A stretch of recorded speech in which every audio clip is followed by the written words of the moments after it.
Olá pessoal, sejam bem-vindos a mais um encontro de Direito Civil. Mas antes de dar início a essa aula, se vocês não viram as aulas anteriores, pausa esse vídeo, volta lá, coloca as aulas em dias e vem para cá, certo pessoal? Hoje nós vamos tratar sobre os direitos de vizinhança, tá certo? O direito de vizinhança, a gente a princípio, a gente vai ter que compreender de quem seria o vizinho. O vizinho, ele vai ser tanto aquele que limita-se à sua propriedade, como também a todos os imóveis que compreendem que estão próximos à sua propriedade. Então a gente vai identificar como proteção ou restrições, certo? Proteções ao direito de propriedade ou também restrições à propriedade, certo?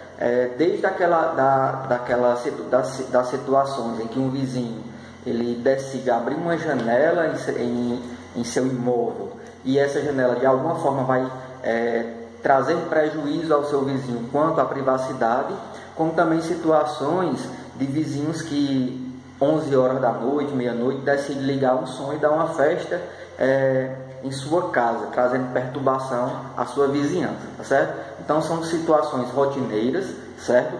E que sempre acontecem, tá certo? Então vamos lá, pessoal. As regras que constituem o direito de vizinhança, elas destinam-se a evitar e a compor eventuais conflitos de interesse entre os proprietários de prédios contínuos, tá certo? Os direitos de vizinhança, eles importam em limitações ao livre e irrestrito exercício do direito de propriedade.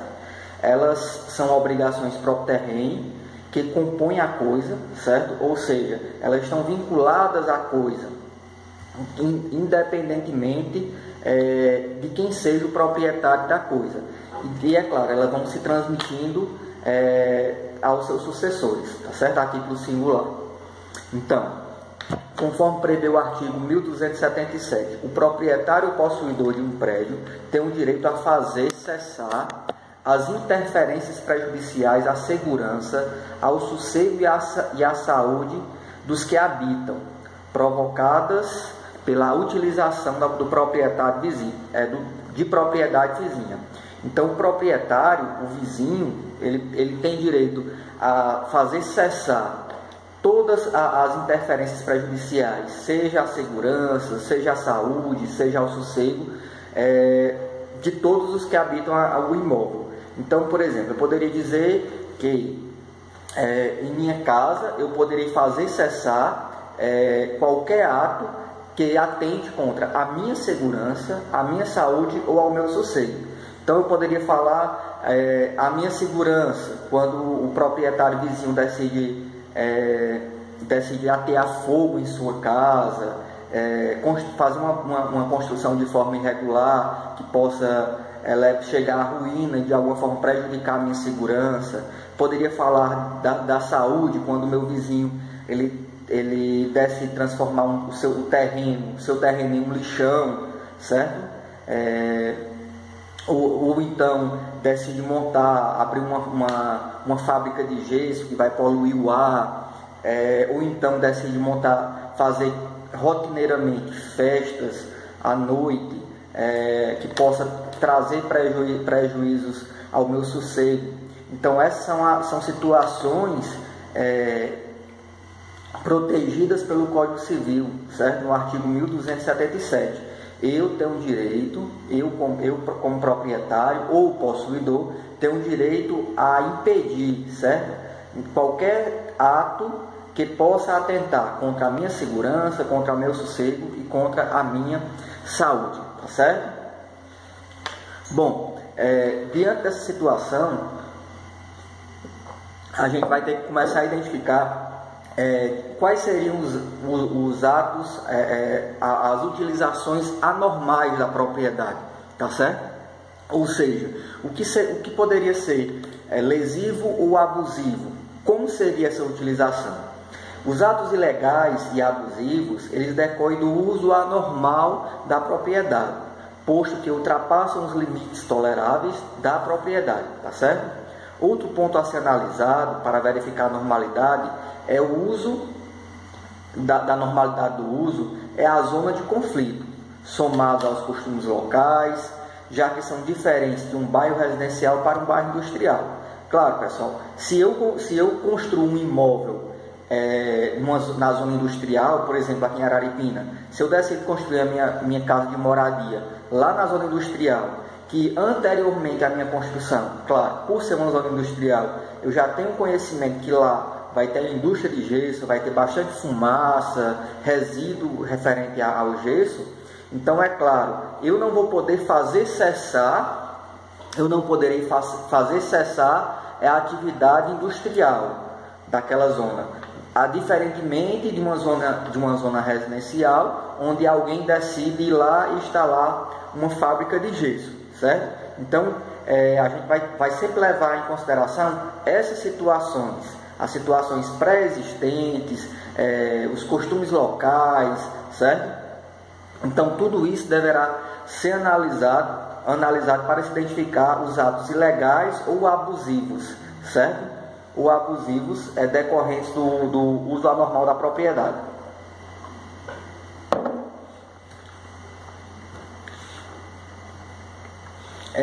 Só um momentinho.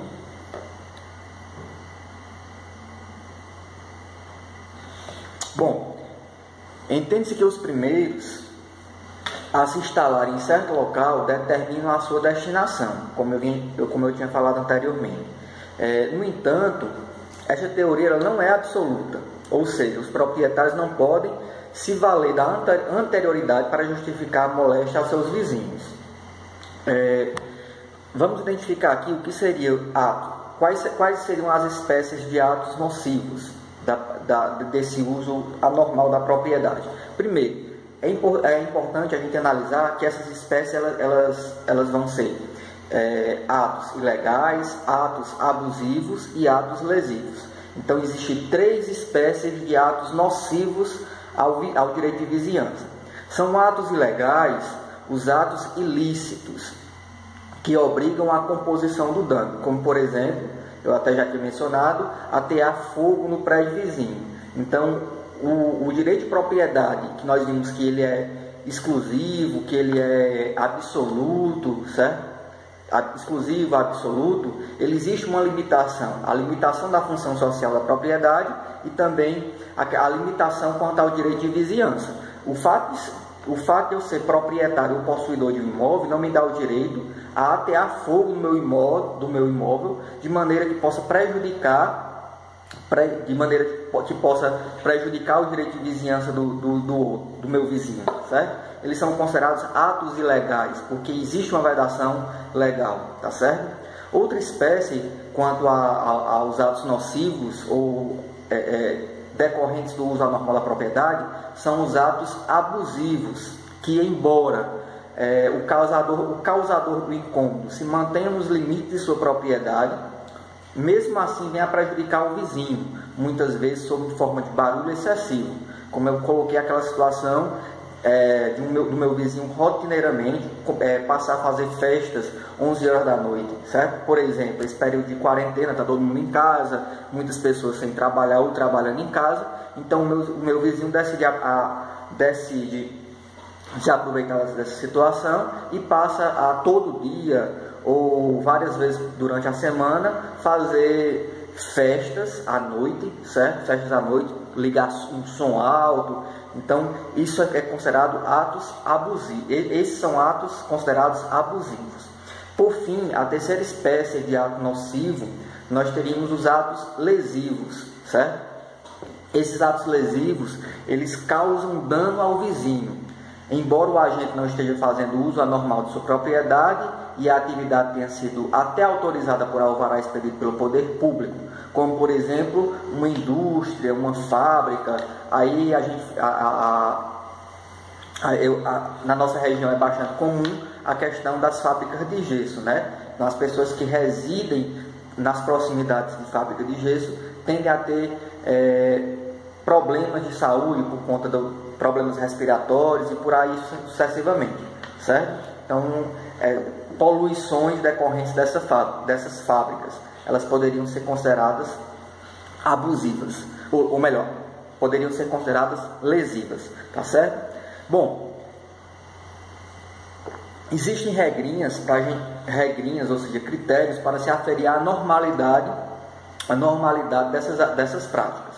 Primeiro, deve ser verificado se o incômodo causado se contém ou não nos limites toleráveis.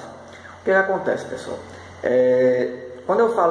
Naquela primeira situação, por exemplo, de atos abusivos, não é o simples fato. Existem pessoas que se incomodam com tudo, tá certo? Então, por exemplo, estou aqui na minha casa e o meu vizinho, 3 horas da tarde, decide fazer o aniversário de sua filha. Claro, normalmente o aniversário ele vai ter um som, várias pessoas conversando, e aquelas situações elas vão incomodar, certo? Muitas pessoas se incomodam facilmente por qualquer coisa. Então tem que se verificar se esse incômodo causado realmente ele está acima do tolerável, certo? Não é o simples fato. Às vezes aquela situação incomoda porque a pessoa se incomoda facilmente. Então não é o simples fato da pessoa estar incomodado com determinada situação, que aquele ato vai ser abusivo em si, por si só, certo? Então muitas vezes, embora possa incomodar, aquele ato ele não é considerado abusivo, certo? Ele não é considerado abusivo, porque ele está dentro dos limites toleráveis, tá certo? Por ele estar dentro dos limites toleráveis. Outra situação,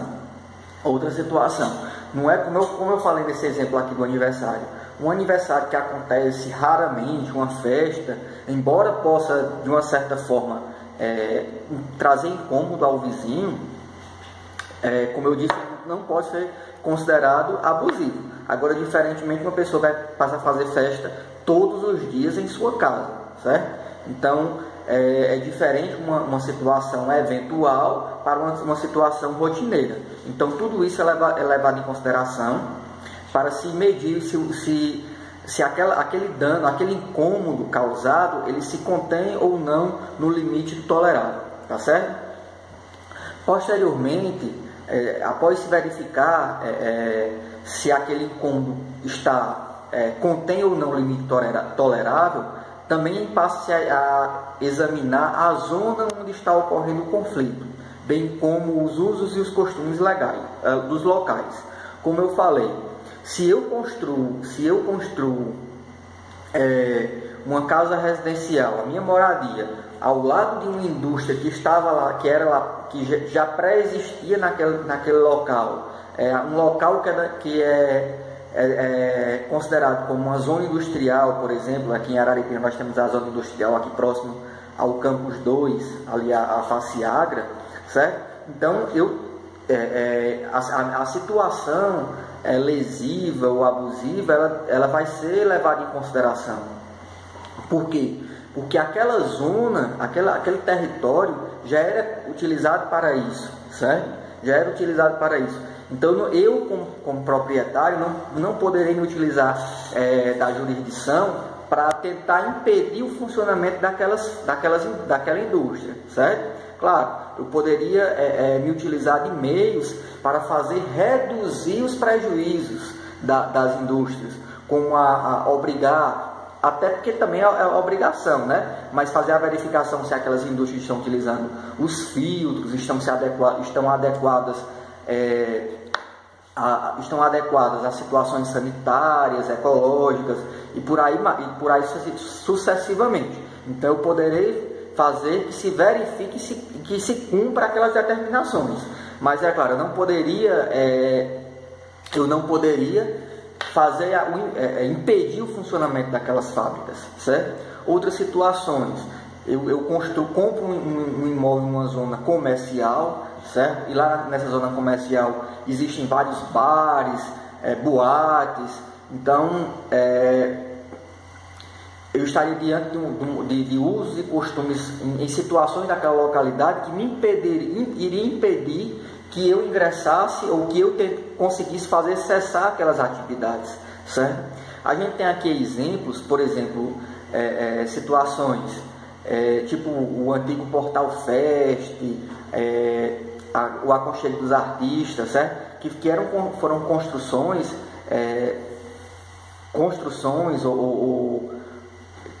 como é que posso até falar? Foram construções, empreendimentos realizados em áreas residenciais, e os moradores daquelas áreas, daquelas localidades, se sentiam incomodados com o som alto, enfim. Então eles conseguiram impedir ou trazer limitações ao funcionamento daqueles ambientes, certo? Porque os usos e costumes, aqueles locais daquelas determinadas empreendimentos eram locais residenciais, tá certo? Então essa preocupação também deverá ser levada em consideração, tá certo? Então, quando a gente consegue identificar as espécies de atos nocivos decorrentes do uso anormal da propriedade, a gente vai fazer a verificação dos critérios para a verificação da normalidade, para que a gente possa adotar soluções para a composição dos conflitos. Com relação a soluções para a composição dos conflitos, a gente vai iniciar fazendo a leitura do artigo 1279, tá certo? O artigo 1279 diz o seguinte: ainda que por decisão judicial devam ser toleradas as interferências, poderá o vizinho exigir a sua redução, a sua eliminação, quando estas se tornarem possíveis. Então, o artigo 1279, ele vai trazer aqui, já vai trazer aqui um norte com relação às soluções desses conflitos, certo? Que poderá ser na redução ou até mesmo a eliminação dessas situações intoleráveis, tá certo? Então, vamos lá para a primeira regra. Se o incômodo é tolerável, não deve ser reprimido, tá certo? Então, por exemplo, eu não posso reprimir, eu não posso me utilizar de meios legais para evitar que meu vizinho faça o aniversário dele, de sua filha, de seu filho, certo? Em horário apropriado,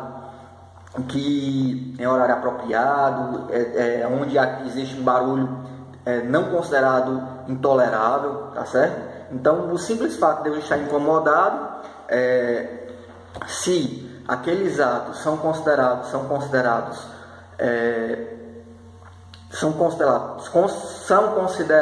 claro, de forma média, toleráveis, eu não poderia reprimir, ou seja, impedir o acontecimento daquelas situações.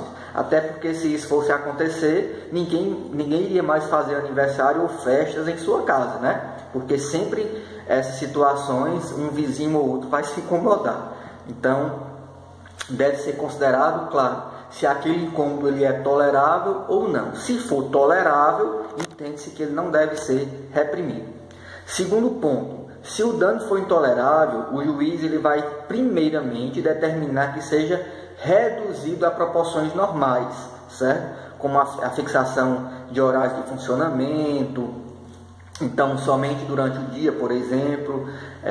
Araripina tem uma, se eu não me engano, tem a situação do BNB Clube, que era alugado constantemente para eventos, certo? Eu lembro que minha turma da faculdade foi alugar para fazer a aula da saudade, foi colocado para a gente que a gente não poderia ligar o som a partir de um determinado horário, exatamente por conta de demandas, por lá ser uma área residencial, certo?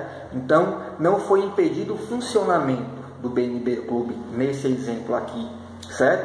Mas foi trazido limitações. Então, a gente poderia ligar o som, claro, o som alto, até um determinado horário. Depois daquele horário, deveria ser reduzido ou interrompido aquela festividade, tá certo? Então, antes de se mandar impedir o funcionamento desses lugares, deve ser determinado que aqueles ruídos eles sejam levados a níveis de proporções normais, tá certo? Então poderia também ser utilizado, inclusive aparelhos de controle de poluição, seja a poluição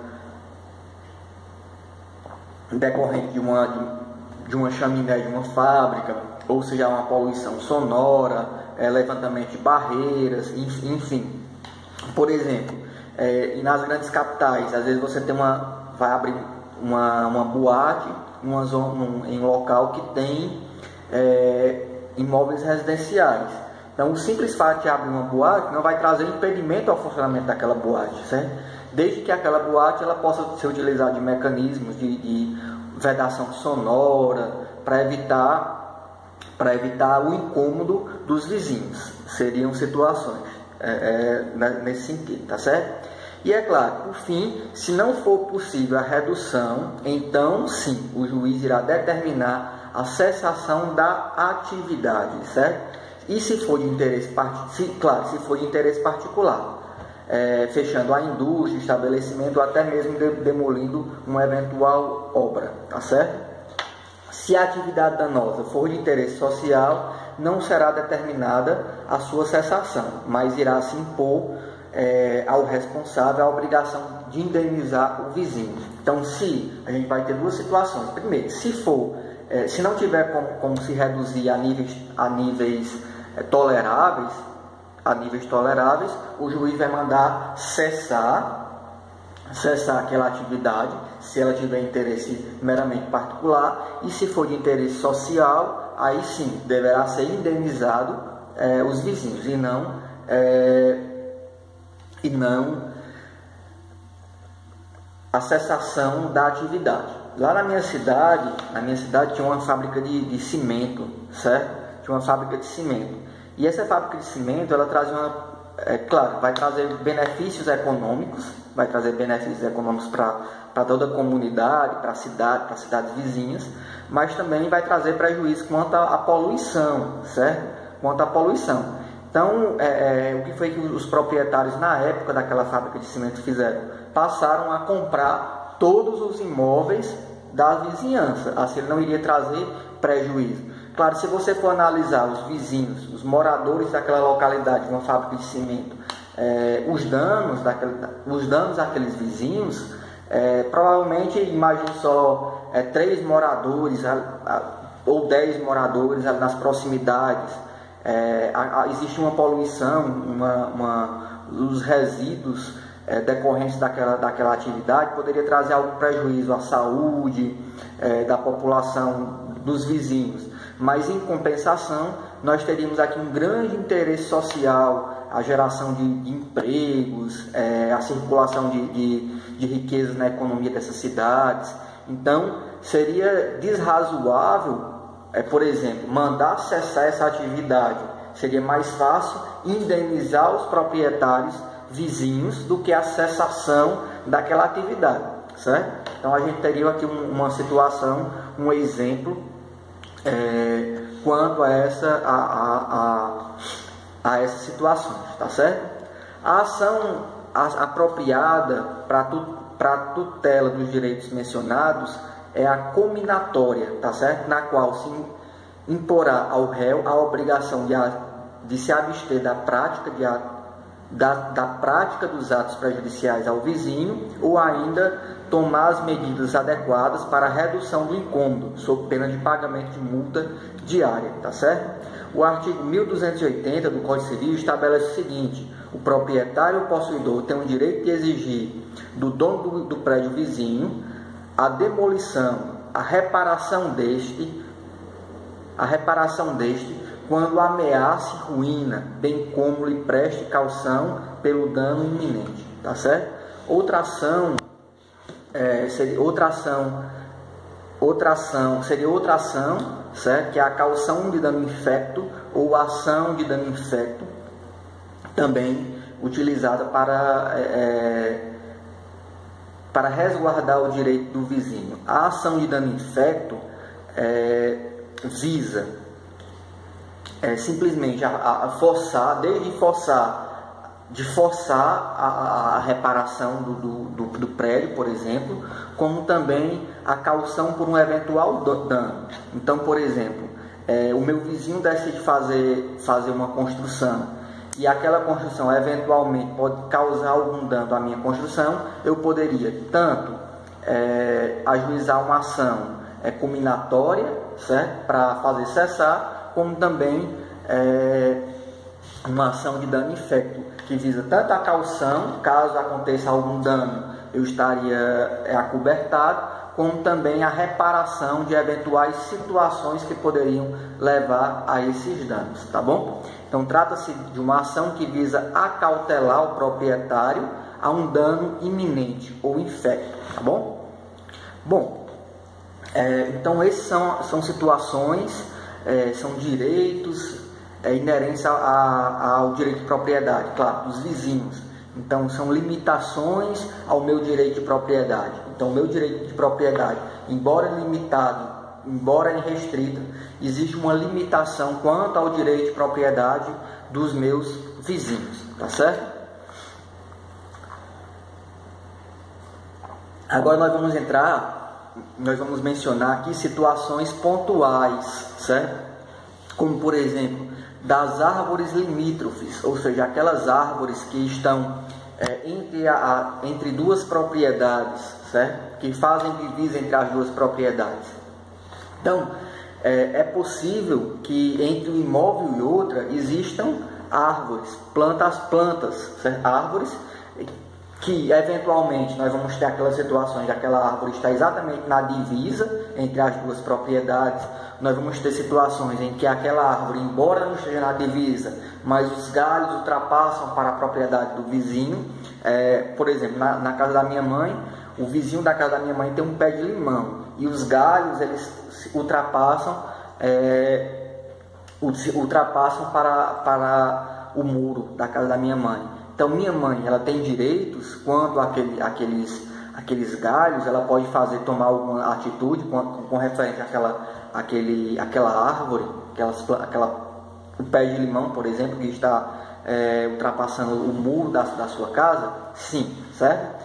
Então, institui-se assim a presunção de condomínio quando a gente estiver diante de uma árvore no meio, cujo tronco está no meio está na divisa entre as duas propriedades.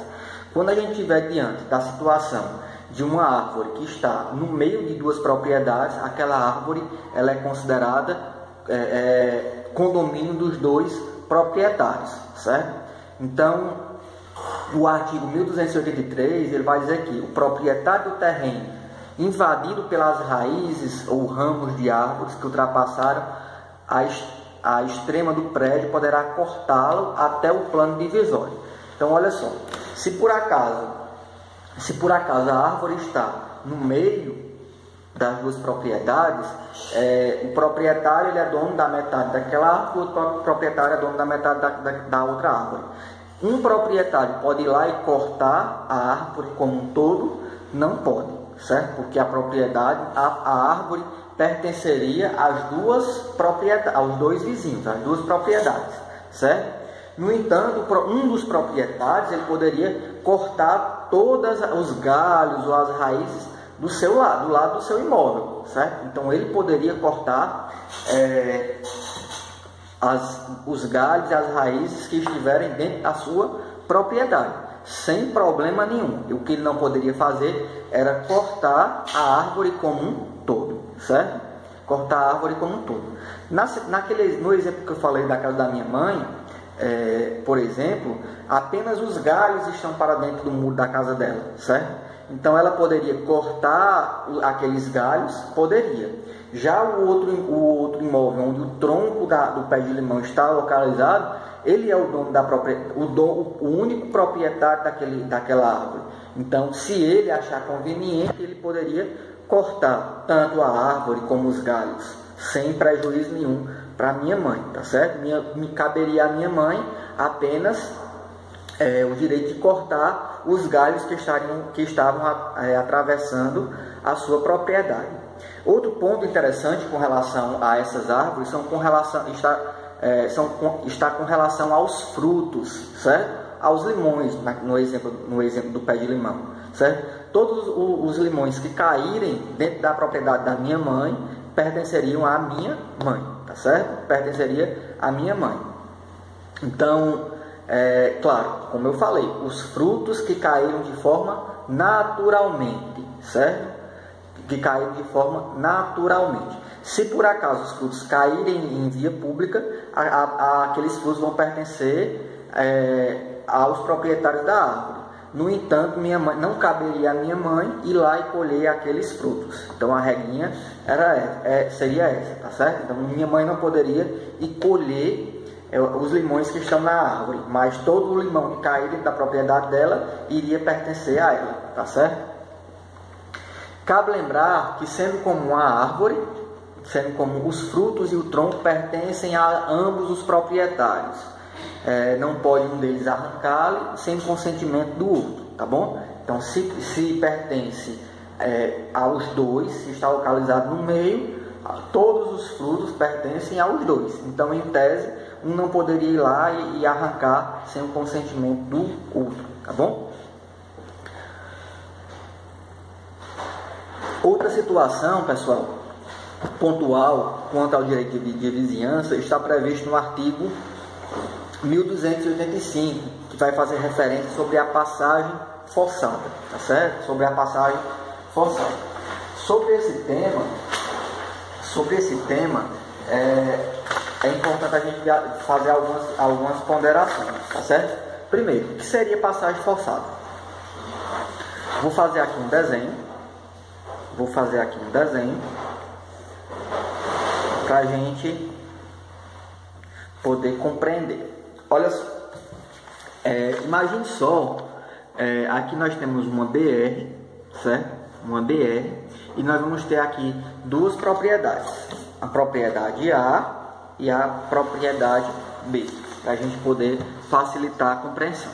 Quando eu falo de passagem forçada, eu estaria diante de uma situação em que a propriedade A estaria obrigada a permitir a passagem da propriedade B, ou seja, da passagem aos proprietários da propriedade B por dentro de sua propriedade, tá certo? Por dentro de sua propriedade. Então, olha só, o Código Civil assegura ao proprietário de prédio que se achar encravado de forma natural e absoluta, sem acesso à via pública, nascente ou porto, o direito de, mediante pagamento de indenização, constranger o seu vizinho a lhe dar passagem, cujo rumo será judicialmente fixado, se necessário, tá certo? Então, olha só, o primeiro ponto que eu tenho que dizer é que, nesse caso aqui, B teria direito a forçar a passagem pela propriedade A, desde que B não tivesse outro acesso natural para a passagem até chegar nesse caso aqui, a BR. A passagem forçada, ela vai existir desde que, nesse caso aqui, o imóvel B não tivesse outro acesso a essa via pública, certo? Se ele tivesse um acesso, mesmo que mais distante, ou que em condições precárias, enfim, imagine só que nesse caso aqui, para B chegar na BR, ele iria percorrer 2 quilômetros. Já se ele fosse utilizar do seu caminho que naturalmente ele tenha, passando por outro destino, ele fosse percorrer 10 quilômetros, certo? Então, ele utilizando o caminho natural dele, ele fosse percorrer 10 quilômetros, ou seja, seria mais caro, mais inviável para ele fazer aquele percurso de 10 quilômetros do que simplesmente ultrapassar uma propriedade, do que ultrapassar aquela propriedade percorrendo apenas 2 quilômetros para chegar até a BR. Observe, pessoal, o direito de passagem ele só é permitido se esse imóvel B, ou melhor, a passagem forçada só é permitida se esse imóvel B não tiver nenhum outro meio de acesso à via pública, tá certo? Se ele tiver acesso à via pública, ele não vai poder constranger a propriedade A lhe dar passagem forçada, tá certo? A lhe dar passagem forçada. Então, não se considera encravado o imóvel que tenha outra saída, certo? Mesmo que difícil ou penosa, tá bom? Então, o direito de passagem forçada, ela vai acontecer se aquele imóvel não tiver saída, não tiver uma forma natural de acesso a uma via pública, a um porto, certo? Então, se tiver, ela não tem como constranger a propriedade, o proprietário a lhe dar passagem forçada, tá certo? Olha só, pessoal, existe um mecanismo chamado servidão de passagem. A servidão de passagem, ela não se confunde com o direito de passagem forçada, tá certo? A servidão, nós vamos ver posteriormente como é que ela se dá, mas ela é um direito real, certo? Ela é um direito real, existem alguns requisitos quanto ao direito de servidão, certo? E é claro, estou falando que ela não se confunde com o direito de passagem, primeiro, porque a servidão, a princípio, ela seria convencional, certo? Ou consensual. As partes iriam condicionar a servidão de passagem. Então, o proprietário A e o proprietário B iriam, de forma consensual, determinar como seria essa passagem, mediante indenização ou não, certo? Já o direito de passagem forçada, como o próprio nome já diz, ele é forçada, certo? O proprietário A, tendo em vista da impossibilidade do B não ter como chegar a uma via pública, ele é obrigado a dar passagem ao proprietário B, tá certo? Então, cabe ressaltar ainda que se houver alienação parcial do prédio ou das partes que ficar de acesso que tiver alienação parcial do prédio e uma das partes ficar sem acesso à via pública, cabe à outra parte tolerar a sua passagem, conforme o parágrafo 2º do Código Civil. Se não houver acordo, o juiz determinará a passagem pelo imóvel que mais facilmente prestá-la, tá certo? Então, claro, diante dessa situação aqui, aí imagine só que exista aqui esses dois imóveis. Olha só, o imóvel C e o imóvel D. Imagine só que B porque quer passar pelo imóvel C, certo? O juiz, ao analisar um direito de passagem forçada, ele vai determinar a passagem da forma mais fácil para, no caso aqui, o imóvel B, certo? Então, não necessariamente a passagem forçada vai se dar em A, ou vai se dar do imóvel C, ou vai se dar do imóvel D, certo? Obrigatoriamente, o juiz vai analisar a maneira mais fácil de se conseguir, de se prestar o direito de passagem, tá bom? O direito de passagem. Bom, outro ponto pontual com relação ao direito de vizinhança é a passagem de cabos e tubulações, certo? Por dentro das propriedades vizinhas.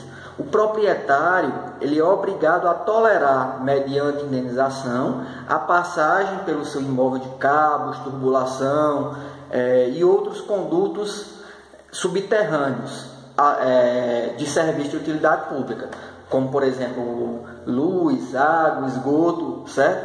Em proveito do prédio do vizinho. Isso está previsto lá no artigo 1286 do Código Civil. Claro, isso deve acontecer de maneira menos onerosa possível. O proprietário, ele pode ainda exigir que a instalação seja feita de maneira menos gravosa, bem como também depois pleitear que aqueles cabos, tubulações de água e de esgoto seja retirada de um local para outro local, tá certo? Imagine só que tenha sido autorizado a passar um esgoto aqui, uma tubulação de água na minha propriedade, e por algum motivo eu decido fazer uma edificação naquela propriedade e preciso remover aquele esgoto, aquelas tubulações de água de um local para o outro. Então eu como proprietário poderei exigir que aquelas tubulações sejam retiradas de um local para outro, de maneira a me trazer menos prejuízo, tá certo? Outro ponto importante também é com relação às águas, certo?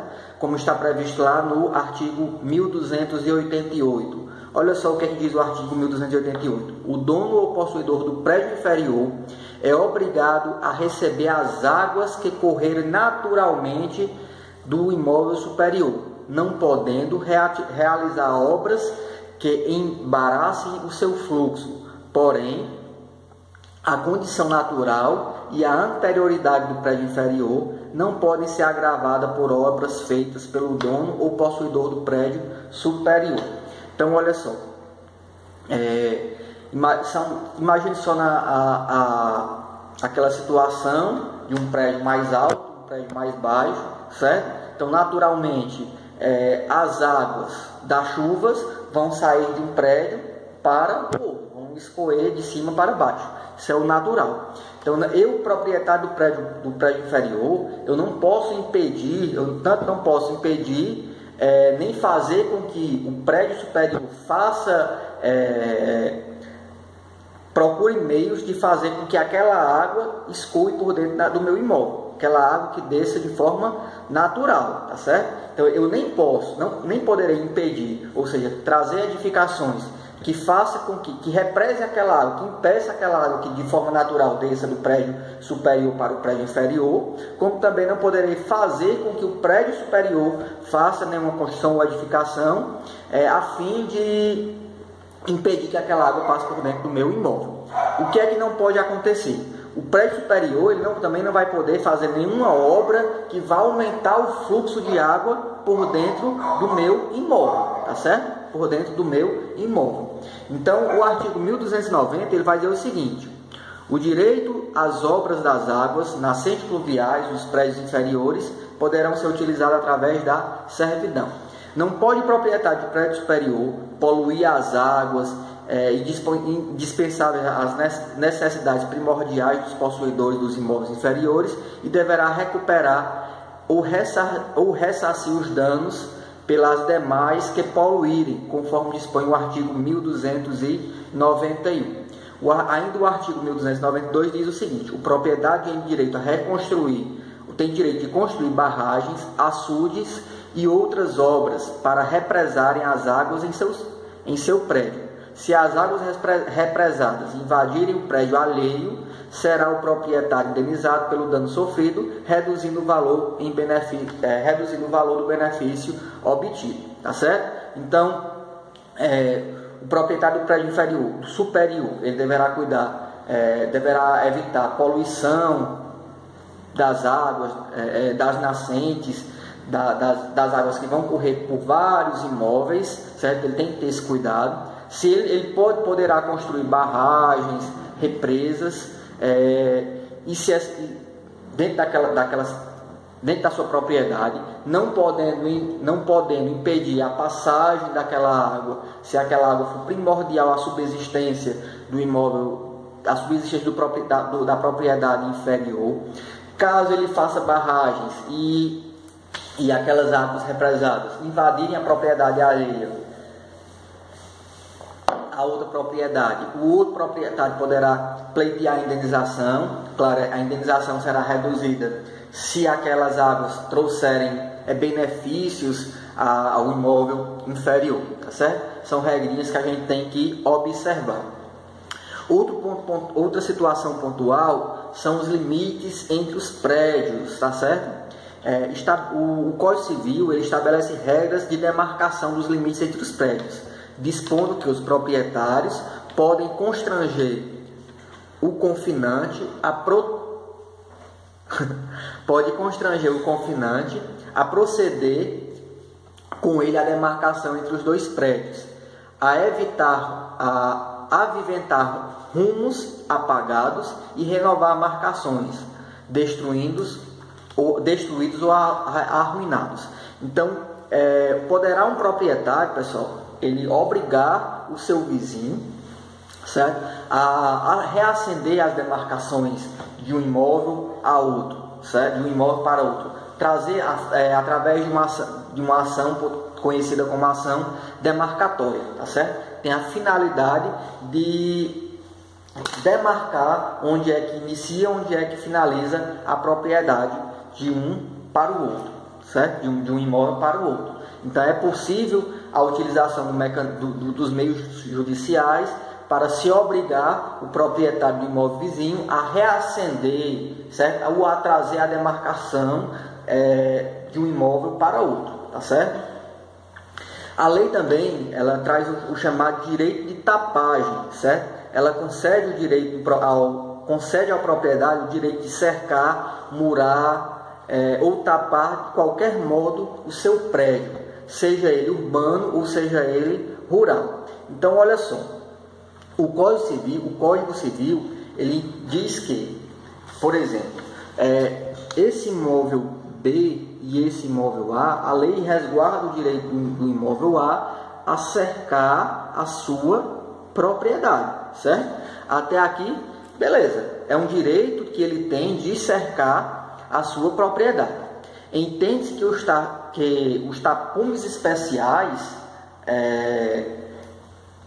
os tapumes pertencem a ambos os proprietários e confinantes. Então, é claro, se o imóvel A ele decide cercar, colocar uma cerca aqui entre o imóvel A e o imóvel B, essa cerca iria pertencer a ambos, certo? E se essa cerca vai pertencer a ambos, os valores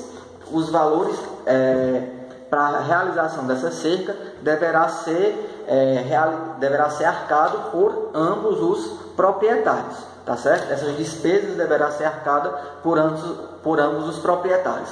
Claro que essas despesas deverão ser previamente convencionadas, tá certo? Previamente convencionadas. Eu não posso chegar e colocar aqui o material que eu quero, da forma que eu quero, e obrigar que o meu vizinho arque com a metade daquelas despesas. Tanto é, pessoal, que quanto aos tapumes especiais, por exemplo, imagine só que eu sou proprietário de um imóvel, que faço divisa com a propriedade de outro imóvel e tem uma criação de galinhas, certo? Uma granja, por exemplo. Então eu preciso de uma cerca especial, ou seja, aquela tela, colocar a tela de uma propriedade para outra, certo? Ao meu vizinho, ele não tem a necessidade daquela tela. Ele teria a necessidade de uma cerca normal, uma cerca de arame, uma cerca de madeira, certo? Mas eu proprietário daquela granja, de codorna, de galinha, tenho a necessidade de uma cerca especial, porque senão os meus animais vão fugir, por exemplo. Então, aquela cerca especial, as despesas com aquela cerca especial serão exclusivamente minhas, certo? Então, as despesas referentes à cerca especial, que é necessidade minha, aquelas despesas são exclusivamente minhas, certo? São exclusivamente minhas, tá certo? Com relação aos tapumes especiais.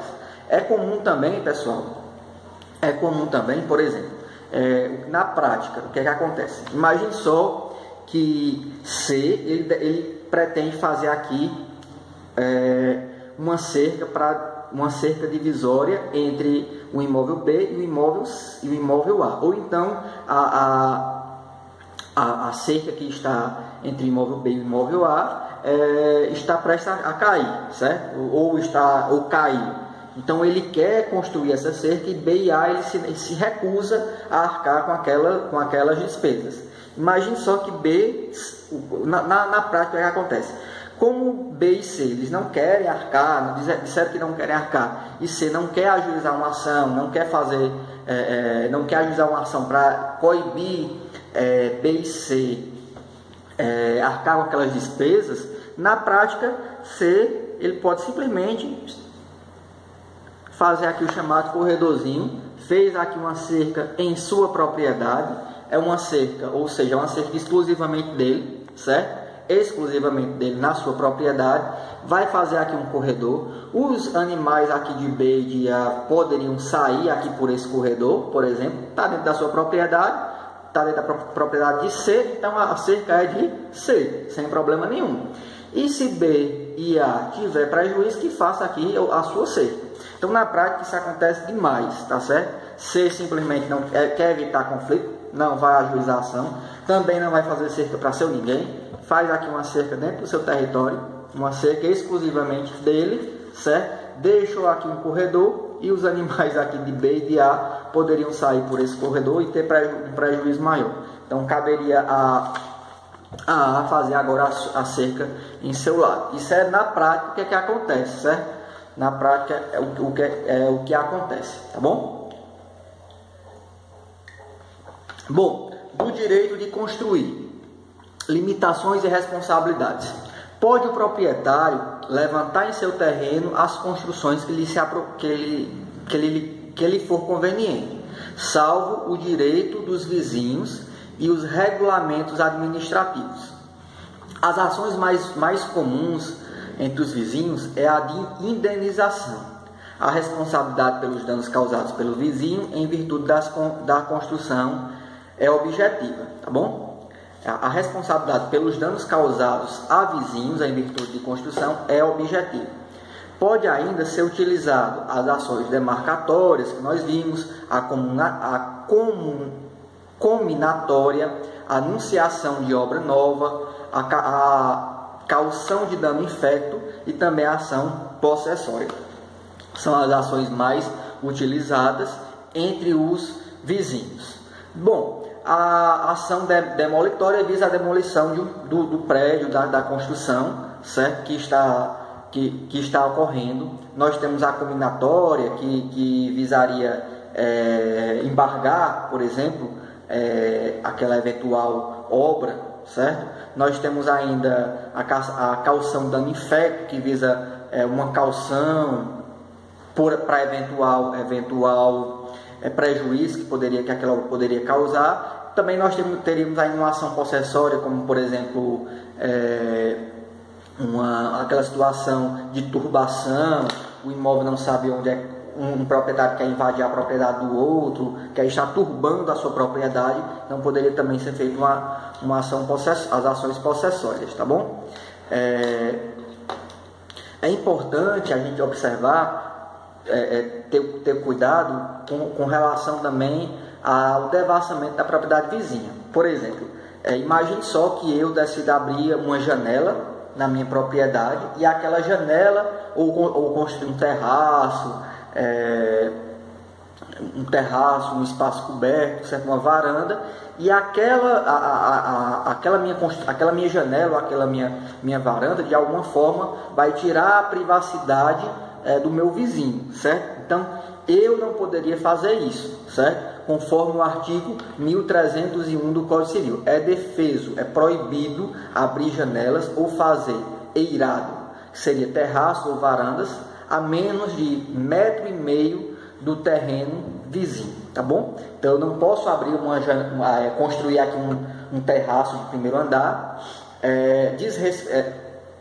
desrespeitando a privacidade do meu vizinho. Eu tenho que observar a distância de 1,5 metros, certo? A distância de 1,5 metros para o meu vizinho, com a finalidade de, claro, resguardar a intimidade das famílias. No entanto, não são proibidos abrir a pequenas estruturas que visam simplesmente a luz e a ventilação, tá bom? Então, o artigo 1301, ele proíbe a construção de terraços, abrir janelas, certo? Para o imóvel vizinho, certo? A menos de 1,5 metros. Mas se for pequenas frechas, aberturas, que visa a passagem de luz ou ventilação, é possível, tá bom?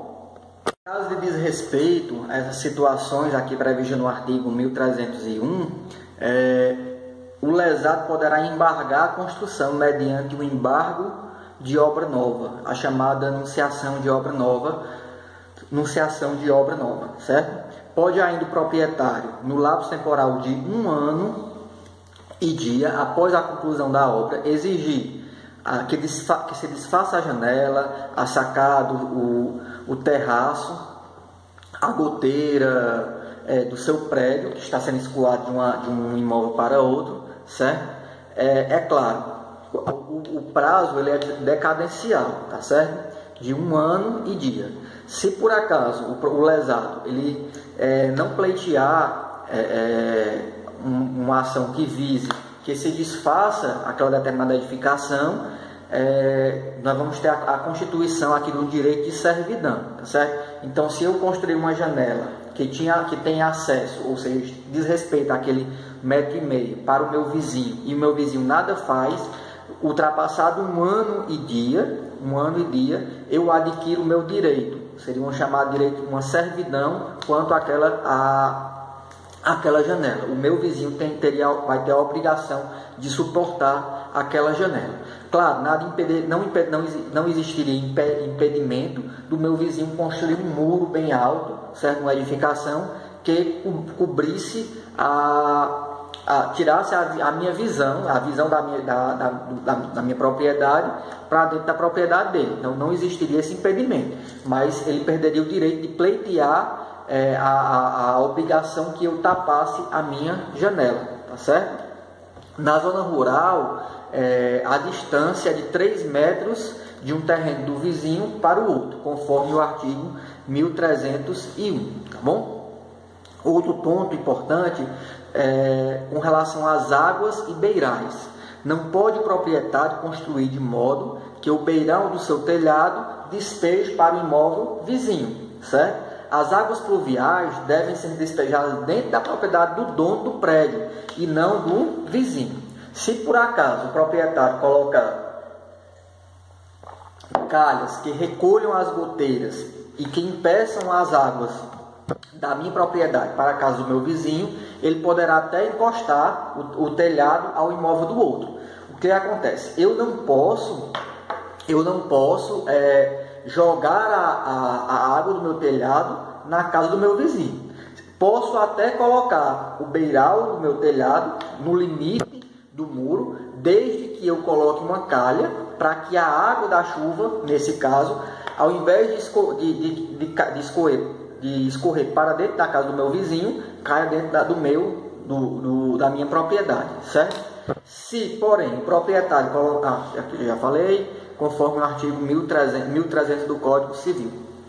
Com relação às paredes divisórias, também é outro ponto pertinente, é que as paredes que são construídas no meio da propriedade pertencerão aos 2 proprietários, tá certo? Então, se por acaso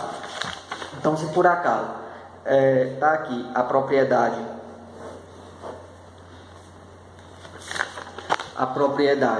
A e a propriedade B. Se eu construo uma parede no meio das 2 propriedades, essa parede pertencerá aos 2, a A e a B, a propriedade A e a B. Como eu falei, essa parede deverá ser custeada por A e por B. Poderia também construir na metade da espessura, certo? Na metade da espessura, utilizando apenas a minha metade, certo? Onde a parede seria minha, mas é claro, o meu vizinho poderia também se utilizar dela. Tá certo? Outro ponto importante, pessoal, é com relação ao uso do prédio do vizinho, certo? Uso em que sentido? Poderia o proprietário que ocupe um determinado imóvel tolerar que o vizinho entre na minha propriedade mediante aviso prévio, claro, com a finalidade prévio de forma temporária, com a finalidade de fazer alguma reparação, de pegar algum animal que saiu de sua propriedade para outra. Então eu proprietário, eu sou obrigado a tolerar essa utilização por parte do meu vizinho. Então imagine só aqui a propriedade rural, certo? Uma propriedade rural onde aqui um carneiro, ele saiu aqui, pulou aqui a cerca de B e foi para A. A é obrigado a receber o proprietário de B mediante aviso prévio para que B entre na propriedade para pegar aquele vizinho, para pegar aquele animal que lhe pertence. Outro ponto aqui seria no caso dessa parede aqui, ter alguma infiltração e A avisa a B, combina o horário para que A possa levar alguém para fazer esse reparo naquela parede, certo? Seria o imóvel vizinho é obrigado a tolerar essa utilização por parte do imóvel vizinho, tá certo? Conforme previsto no artigo 1313 do Código Civil. Bom, então esses são os principais pontos relativos ao direito de vizinhança. Espero que tenham gostado da aula. Qualquer dúvida, qualquer ensejo relativo ao conteúdo, pode mandar pelo ACADWeb, pode mandar também pelo meu WhatsApp, que eu terei o prazer de responder. Lembrando que nós teremos um encontro nessa quarta-feira, certo? Quarta-feira, deixa eu ver aqui qual é a data. Quarta-feira,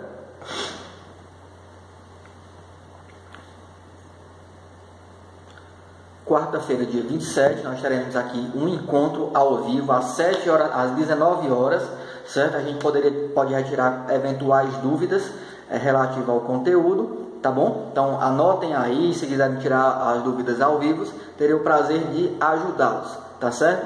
Um forte abraço e até quarta-feira.